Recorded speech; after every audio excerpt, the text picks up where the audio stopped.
Bugungi darsimizda biz kredit nima ekani, uning asosiy shartlari va muhim moliyaviy tushunchalar haqida gaplashamiz. Kredit haqida asosiy tushuncha. Kredit bu bank yoki moliyaviy tashkilot tomonidan belgilangan shartlar asosida ma'lum muddatga beriladigan mablag'dir. Kredit oluvchi mablag'ni kelishilgan maqsadda ishlatadi va belgilangan vaqtda uni foizi bilan qaytarishi kerak. Kredit iqtisodiyotda muhim rol o'ynaydi. U tadbirkorlarga ishlab chiqarishni kengaytirish, aylanma mablag'ni ta'minlash va yangi loyihalarni amalga oshirish imkonini beradi. Kreditning asosiy shartlari. Foiz stavkasi bu kreditning narxi hisoblanadi. Ya'ni qarz oluvchi bankdan olgan mablag'ni qaytarganda asosiy qarzdan tashqari foiz miqdorini ham to'laydi. Foiz miqdori bank siyosati, bozor sharoiti, kredit muddati, garov qiymati va mijozning moliyaviy intizomiga bog'liq bo'ladi.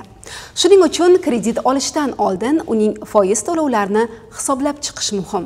Kredit qancha vaqtga berilishi ham ahamiyatli. Qisqa muddatli kreditlar odatda 1 yilgacha, o'rta muddatli 3 yilgacha, uzoq muddatli kreditlar esa 5 yildan 20 yilgacha beriladi.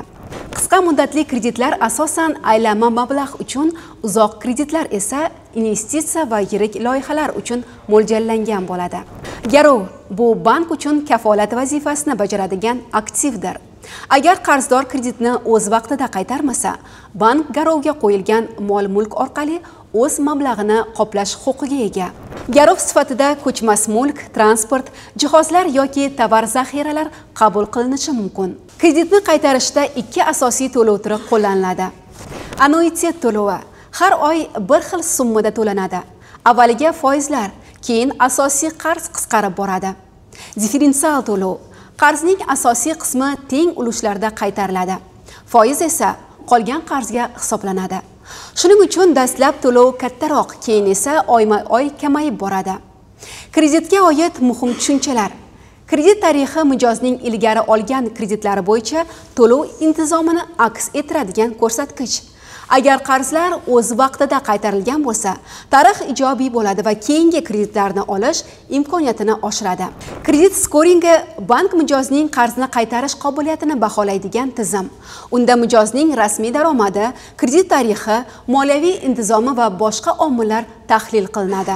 Skoring darajalari quyidagicha: yomon kredit tarixi salbiy, kechikishlar ko'p. Qoniqarli, kechikishlar bor, lekin umumiy holat barqaror. O'rta, daromad yetarli, tarixda katta muammo yo'q. Yaxshi, qarzlar o'z vaqtida qaytarilgan, intizom yaxshi. A'lo, kredit tarixi sof, mijoz ishonchli deb baholanadi. Kredit liniyasi bank tadbirkor uchun oldindan ma'lum miqdorda mablag' ajratib qo'yadigan moliyaviy mexanizmdir. Mijoz bu mablag'ni faqat ehtiyoj bo'lganida foydalanadi va faqat ishlatilgan qismi uchun foiz to'laydi.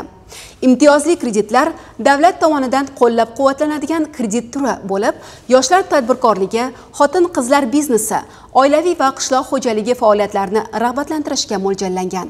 Ularda foiz stavkalari past va qaytarish shartlari yengilroq bo'ladi.